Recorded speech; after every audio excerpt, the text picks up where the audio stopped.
Gün batı karşıdan ardından, gül kokuyor nazlı yarın yurdundan. Ah ah, aşka düştüm öleceğim derdimden.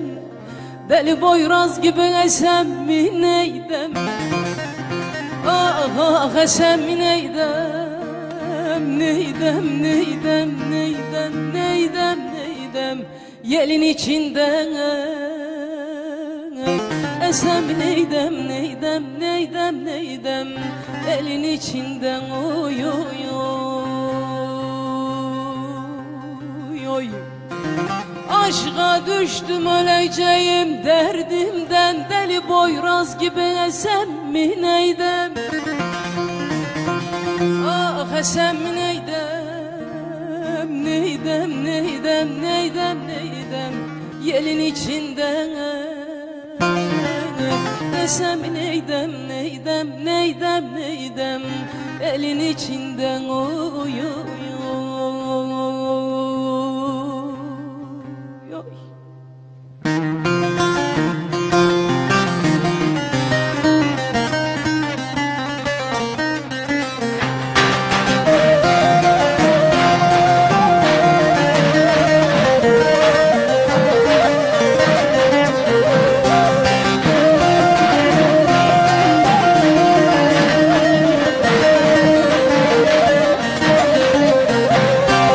Yar sevmesi sevaptır, oy aman aman aman hey. Kaşlar hem mihraptır, yar aman aman aman hey.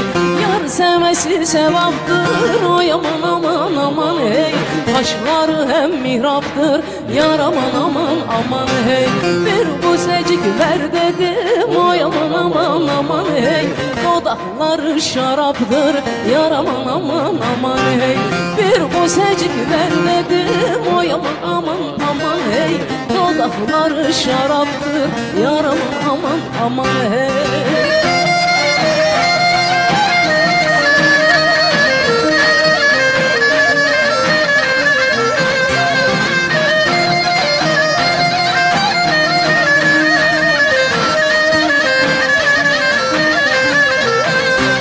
Davuz suları sana, oy aman aman aman hey. Daha ne kadar yana, yar aman aman aman hey. Davuz suları sana, oy aman aman aman hey. Daha ne kadar yana, yar aman aman aman hey. Dön yüzünü bu yana, oy aman aman aman hey. Siyah zülfün hitaptır, yar aman aman aman hey.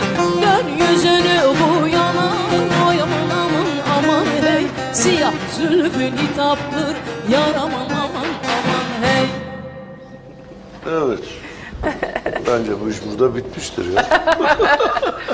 Davut Baba'yı da saygıyla analım hocam. Evet. Rahmetli çok enteresan bir adamdı Davut Evet Baba. değil mi hocam? Biz yıllar önce işte ben 61'de İstanbul'a geldim.